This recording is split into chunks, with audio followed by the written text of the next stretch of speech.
હાલો.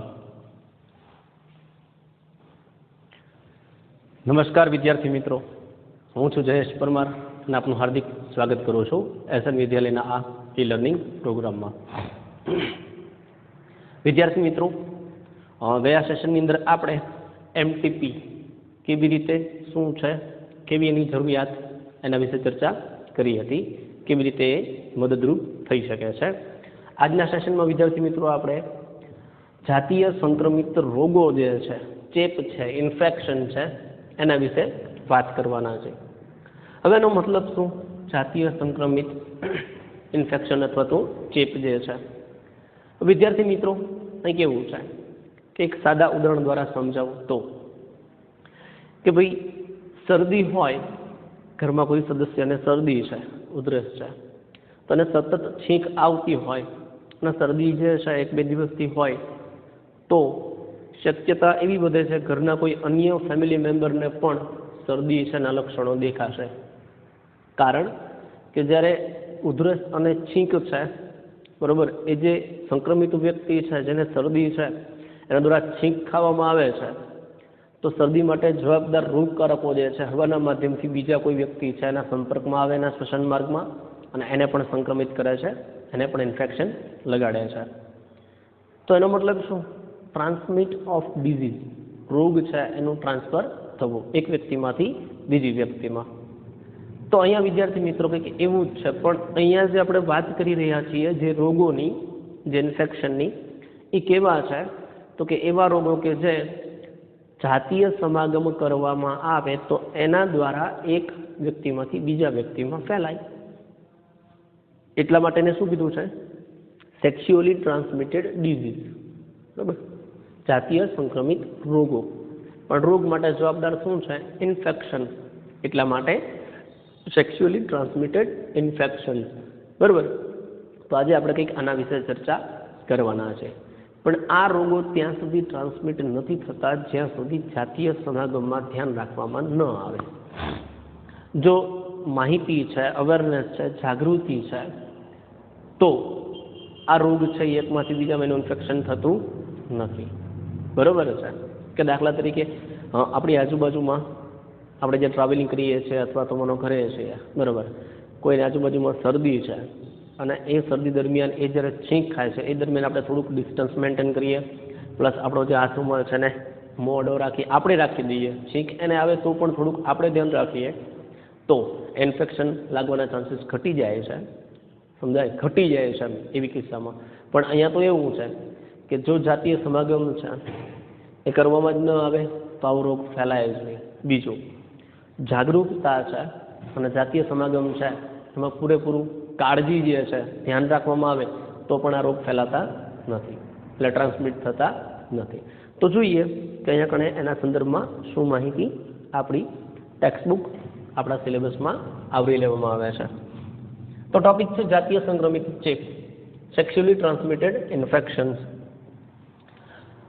જે ચેપ અથવા તો રોગો જાતીય સમાગમ દ્વારા સંક્રમિત થતા હોય તેને સામૂહિક રીતે જાતીય સંક્રમિત ચેપ એટલે કે સેક્સ્યુઅલી ટ્રાન્સમિટેડ ઇન્ફેક્શન અથવા તો સમાગમને લાગતા રોગો અથવા પ્રજનન માર્ગના ચેપ કહે છે. કેમ કે મોટાભાગે આ ઇન્ફેક્શન પ્રજનન માર્ગ છે ત્યાં થતું હોય છે, એટલે એને પ્રજનન માર્ગના રોગો પણ કહી શકાય છે ત્યાંથી, અથવા તો એનું ઇન્ફેક્શન પણ કહી શકાય છે, સમાગમ છે એને લગતા રોગો પણ કહી શકાય છે, અને જાતીય સંક્રમિત ચેપ પણ કહી શકાય છે.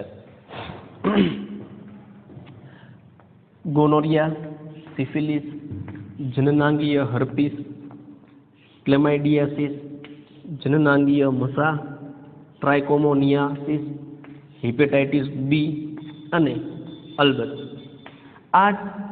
તાજેતરમાં વર્ષો જે છે અત્યારે હાલની સમયની વાત કરે છે એમાં સૌથી વધુ ચર્ચિત કોઈ હોય તો કે HIV ચેપ જે એઇડ્સમાં પરિણમે છે. હવે વિદ્યાર્થી મિત્રો, હાલના તબક્કાની અંદર અત્યારે માત્ર ને માત્ર આ જે નામ આપ્યા છે રોગના એને જ કંઠસ્થ કરવાના છે, એટલે કે એને જ યાદ રાખવાના છે. એના વિશે ડિટેલમાં માહિતી નહીં હોય તો ચાલશે. અત્યાર પૂરતું ખાલી નામ યાદ રાખો. જે તે સમયે આપણે મળીશું બરાબર, અથવા તો ચેપ્ટર કમ્પ્લીટ થશે તો એના અંત ભાગમાં આ જે રોગ છે તો રોગ એ રોગ માટે થવા માટે જવાબદાર રોગકારક અને એના લક્ષણ બરાબર છે એ તમને જે કહેવાય સિમ્પલ ભાષાની અંદર એક એક કરીને સમજાવીશ બરાબર.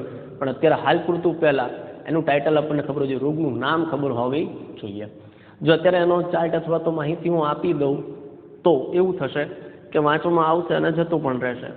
પણ પહેલી કન્ડિશન એ છે કે ચેપ્ટર પૂર્ણ થાય ત્યાં સુધીમાં આ જે કંઈ રોગ છે એના નામ તમને ખબર હોવી જોઈએ કે આટલા એવા રોગ છે કે જે પ્રજનન માર્ગના રોગ કહી શકાય, સમાગમને લગતા રોગ કહી શકાય, અથવા તો જાતીય સંક્રમિત રોગ અથવા તો ચેપ કહી શકાય છે. તો એ ખબર હોવી જરૂરી છે બરાબર. તો હાલ પૂરતું કહીએ તો આ જે કંઈ નામ છે એ નામ યાદ રાખવાનું થાય છે બરાબર. આગળ જોઈએ તો આ બધા એમાંથી HIV તો યાદ રહી જાય એવું છે. આ બધા કેટલાક સામાન્ય સેક્સ્યુઅલી ટ્રાન્સમિટેડ ઇન્ફેક્શન એટલે કે જાતીય સંક્રમિત ચેપ છે.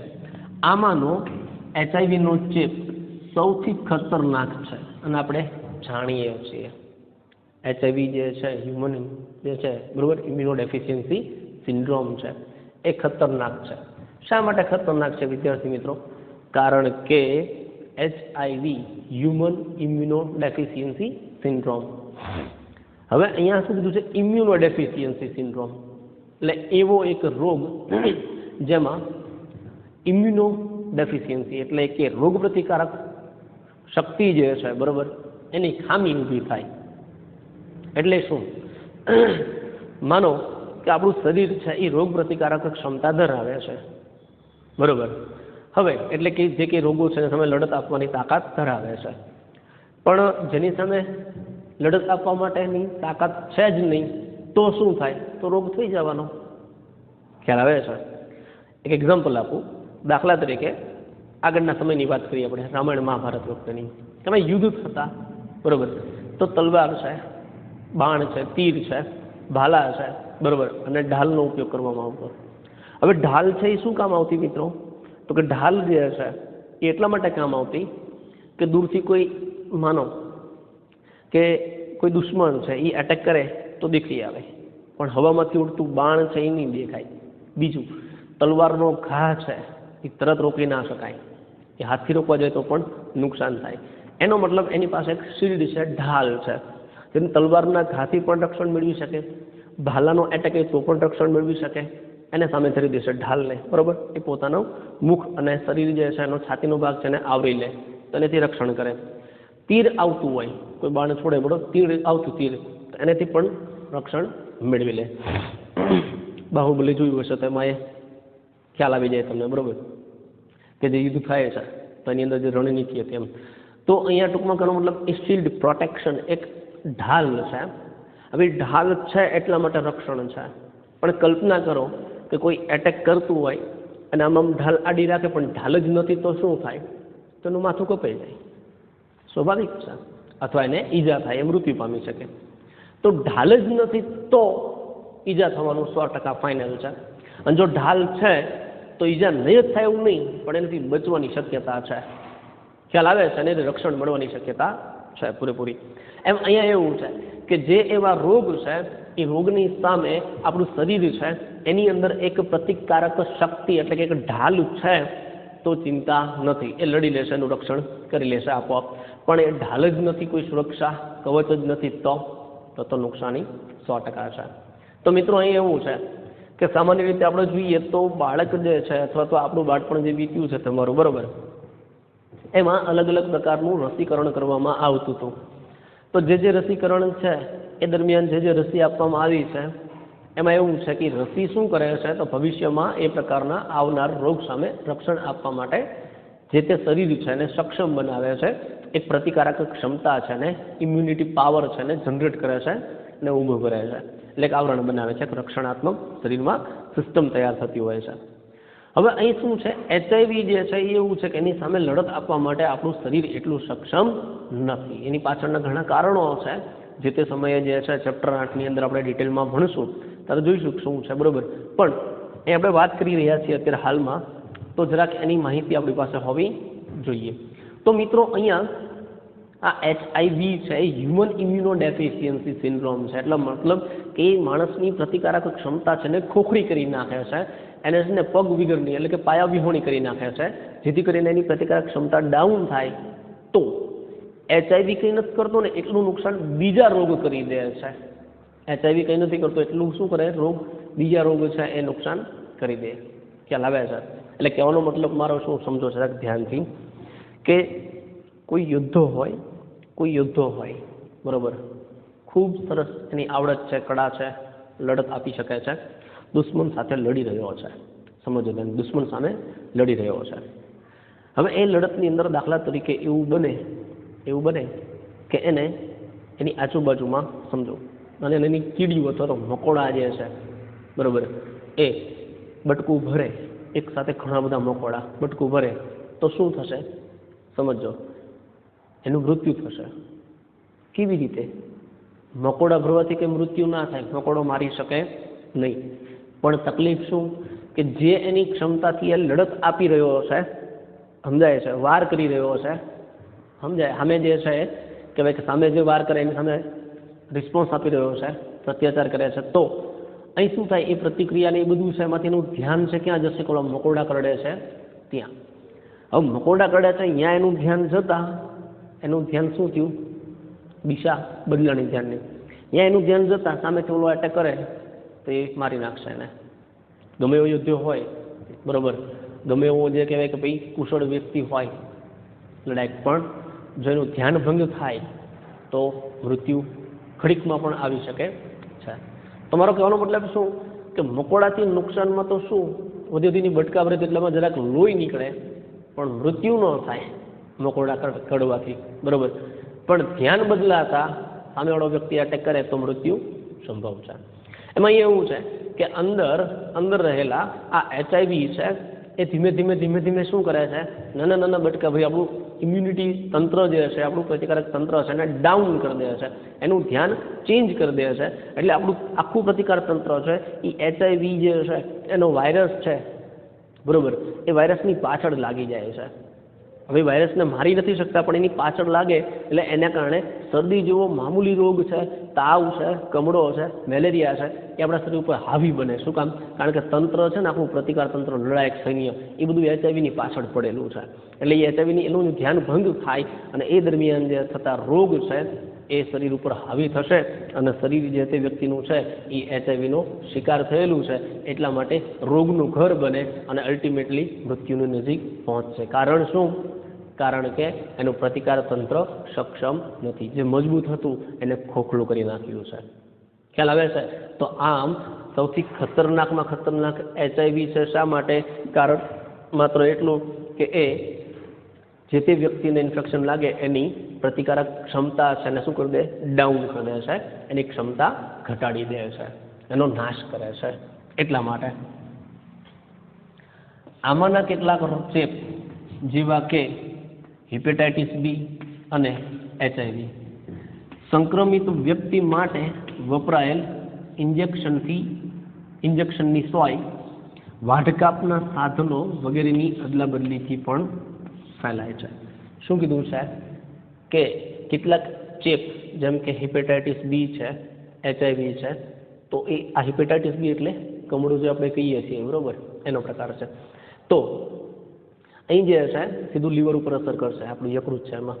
તો હિપેટાઇટિસ બી અને HIV સંક્રમણ જે છે એ સંક્રમિત વ્યક્તિ છે એનાથી બીજી અન્ય વ્યક્તિને ફેલાવવા માટે જવાબદાર શું છે, તો કે સંક્રમિત વ્યક્તિ દ્વારા વપરાયેલી અથવા એના માટે વપરાયેલી ઇન્જેક્શનની સોય અન્ય વ્યક્તિને વાપરવામાં આવે તો એ ઇન્ફેક્ટેડ સોય હશે ઇન્જેક્શનની, એના દ્વારા બીજા વ્યક્તિમાં ફેલાય. અથવા ઓપરેશન, વાઢકાપ આપણે પ્રક્રિયા જોઈએ બરોબર, એમ સર્જિકલ ઓપરેશન થાય એ દરમિયાન વપરાયેલા જે સાધન છે, તો માનો કે કોઈ HIV ગ્રસ્ત વ્યક્તિ છે એના માટે સાધન વપરાયા હોય અને એ જ સાધન છે એને વ્યવસ્થિત ડિસઇન્ફેક્ટન ના કર્યા હોય, સાફ ના કર્યા હોય બરોબર, ક્લીન ના થયા અને એ સાધનથી બીજા કોઈ વ્યક્તિનું ઓપરેશન કરવામાં આવે તો સંક્રમિત વ્યક્તિ જે છે એનું સંક્રમણ છે એ સાદી વ્યક્તિ જે સામાન્ય છે એમાં ફેલાશે. તો ફેલાવા માટેના કારણો જે છે એ વપરાયેલી ઇન્જેક્શનની સોય અને જે સાધનો વાટકાપ માટે વપરાય છે એની અદલા બદલી જે છે એનાથી ફેલાય છે.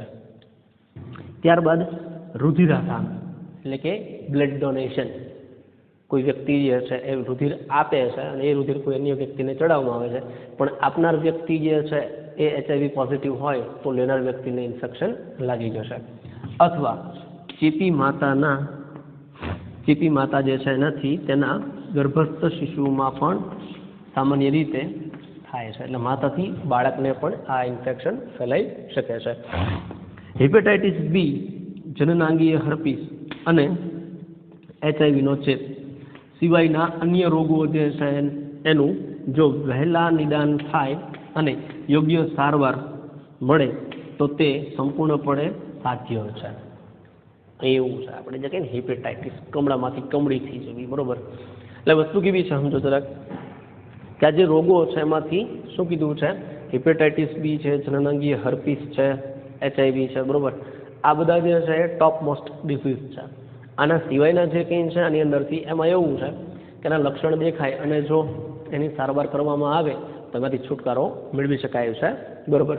તો એનું વહેલા નિદાન થાય તો યોગ્ય સારવાર મળે તો સંપૂર્ણપણે સાધ્ય છે, એ મટી જશે, એમાં કોઈ મોટી નુકસાની નથી. પછી મોટા ભાગના આ રોગોના શરૂઆતના ચિહ્નો એટલે કે લક્ષણો ખૂબ જ ગૌણ હોય છે. એટલે એવા બધા સામાન્ય હોય ને કે આમ ખબર જ ના પડે કે આપણને આવી તકલીફ છે. જેવા કે જનનાંગીય વિસ્તારમાં ખંજવાળ આવવી. સામાન્ય તો મિત્ર એવું છે કે જનન અંગો છે એની આજુબાજુમાં ક્યાંક ખંજવાળ આવે તો પસીનાના કારણે પણ ખંજવાળ આવતી હોય છે. તે સામાન્ય ગણવામાં આવે છે કે ભાઈ સામાન્ય શરીર છે તો ખંજવાળ તો આવે, બરોબર. પણ એ લક્ષણ છે રોગ માટેનું, બરોબર. ત્યાર પછી પ્રવાહી સ્ત્રાવ થવો, ત્યાર પછી સામાન્ય દુખાવો, સોજો થવો, બરોબર. દુખાવો થવો, સોજો ચડવો. આ લક્ષણો કેવા છે કે જેને જો ધ્યાનથી એની પરખ ના થાય ને ધ્યાન ન આપવામાં આવે, બરોબર, તો એ રોગ આગળ વધતો જશે. એટલે આ એના શરૂઆતના લક્ષણો પણ કેવા છે, સામાન્ય ખૂબ જ ગૌણ હોય છે.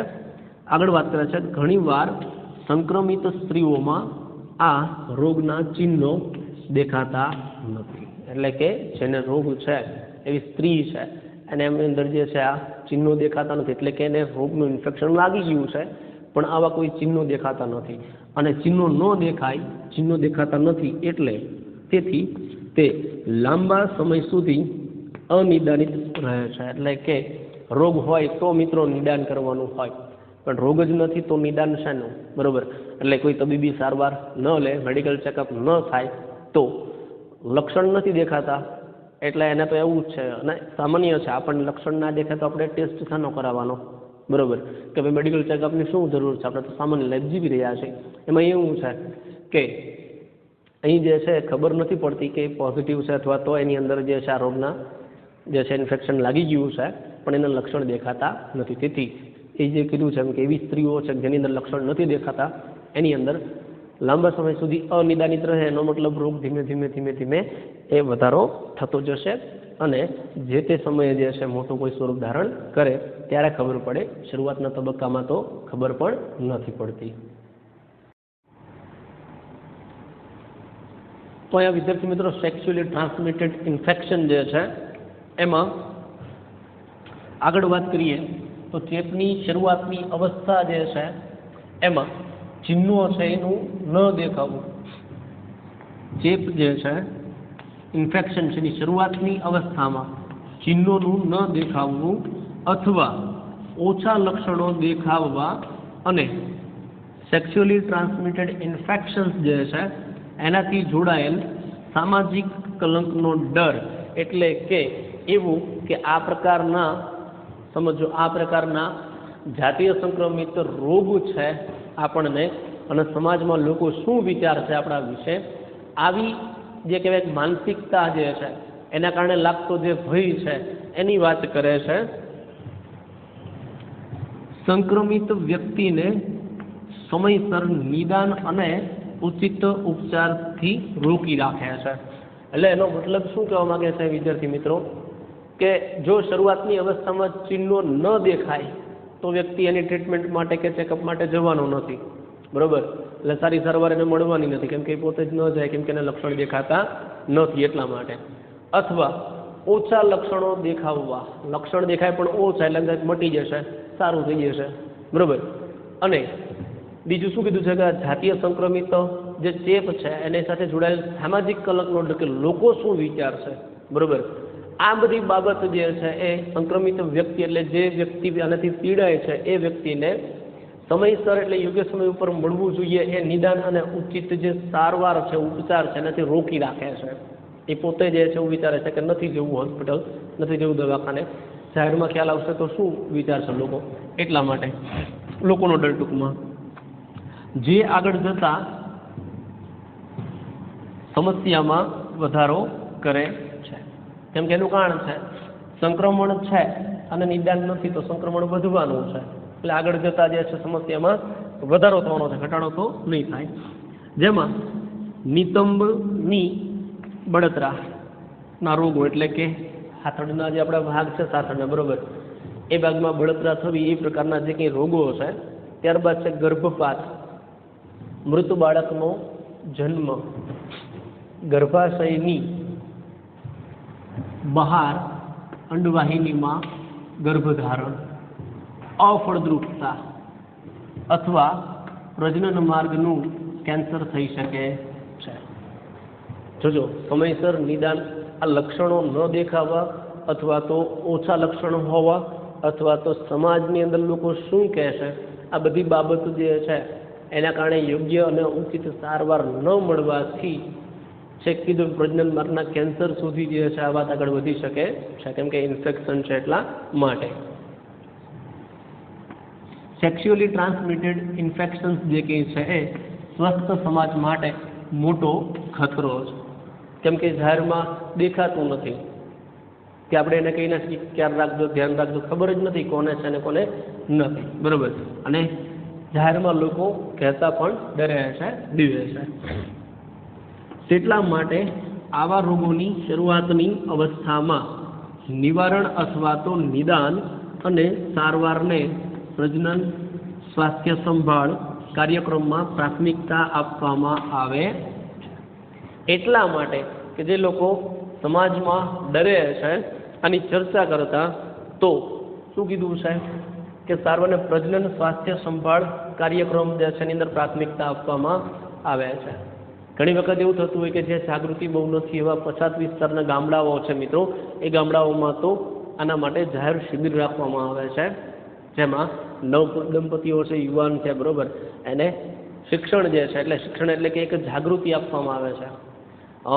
જે કહી શકાય કે ભાઈ ટીવીના માધ્યમ દ્વારા જે છે એડવર્ટાઇઝમેન્ટ, જાહેરાતો આપવામાં આવે છે, કે જેની અંદર જે છે શરમ સંકોચ વગર આવી બાબત ધ્યાનમાં આવે તો નિદાન કરાવવું જરૂરી છે, બરાબર, જેથી લોકોમાં અવેરનેસ આવે.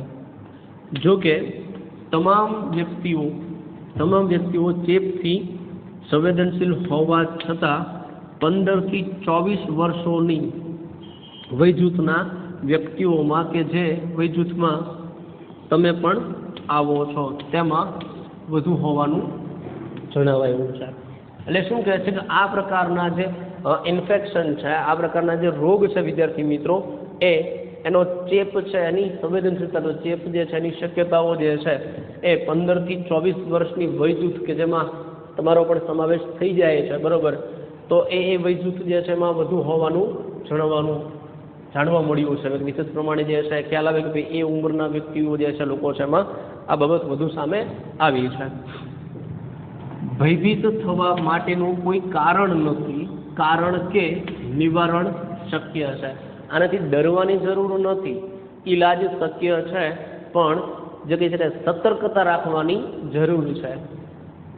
નીચે આપેલ સરળ સિદ્ધાંતોને અનુસરીને વ્યક્તિ આ ચેપમાંથી મુક્ત થઈ શકે છે. એટલે અમુક બાબતોનું જો ધ્યાન રાખીએ તો આ પ્રકારના ચેપથી બચી શકે છે અથવા તો એમાંથી દૂર રહી શકે છે, એમાંથી મુક્ત થઈ શકે છે. પહેલું, અજાણ્યા પાર્ટનર સાથીઓ, મેલ ફિમેલ, બરોબર, અજાણ્યા સાથીઓ અથવા ઘણા સાથીઓ સાથેના જાતીય સંબંધને ટાળવો. ઘણા બધા અલગ અલગ જે કહેવાય કે ભાઈ સાથી મિત્ર છે એની સાથે સમાગમ, જાતીય સમાગમ છે એને ટાળવું જોઈએ.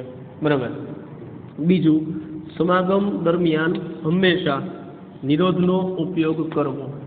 કેમ કે બેસ્ટ ઓપ્શન છે નિરોધ છે. કહી શકાય આપણે પાતળા રબરના બનેલા હોય અને એના કારણે જે છે એક વ્યક્તિમાંથી બીજા વ્યક્તિમાં જે છે આ પ્રકારના રોગોનું ટ્રાન્સમિશન થતું નથી. તો એ સેફ્ટી ફીચર જે છે, સેફ્ટી પર્પઝથી જે એનો ઉપયોગ કરવો જરૂરી છે. ત્યાર પછી કોઈ પણ શંકાના કિસ્સામાં ત્યારે પણ જે છે શંકા થાય આ બાબતે કોઈ લક્ષણમાં એવું લાગે તો વ્યક્તિએ પ્રારંભિક નિદાન અને જો ચેપનું નિદાન થાય તો સંપૂર્ણ સારવાર માટે યોગ્ય ડૉક્ટર પાસે જવું. આ જે કંઈ લક્ષણ કીધા હશે બરોબર, અથવા તો એ જે કંઈ બાબતો છે એનું જરા પણ જે છે અંદરથી શંકા થાય કે ભાઈ આ વસ્તુના આવા લક્ષણ દેખાય છે તો એના માટે શું કીધું છે, પ્રારંભિક નિદાન કરાવવું જોઈએ. અને જો પ્રારંભિક નિદાનમાં ખબર પડે કે ના આ કોઈ પ્રકારનું ઇન્ફેક્શન છે તો યોગ્ય ડૉક્ટર પાસે પહોંચી અને એનું યોગ્ય સારવાર જે છે કરાવવી જરૂરી છે. કેમ કે એનું નિવારણ શક્ય છે, બરાબર, અશક્ય નથી. એટલે ડરવા કરતાં સમાજનો ડર, પોતાને જે છે એ કોઈ બીમારી લાગી જશે એનો ડર, ભવિષ્યમાં શું થશે એનો ડર, એ ડર કરતાં સૌથી મહત્ત્વનું શું છે, સતર્કતા, જાગૃતિ. અને સતર્કતા, જાગૃતિ અને અવેરનેસ જે કહી શકાય એ આપણામાં આવે એટલા માટે જ આવા ટૉપિક આપણા સિલેબસમાં મૂકવામાં આવેલા છે. વિદ્યાર્થી મિત્રો, આજના સેશનમાં અહીં સુધી રાખીએ છીએ. નેક્સ્ટ સેશનમાં મળીએ આ ચેપ્ટરના એક નવા ટૉપિક સાથે. ત્યાં સુધી આવજો.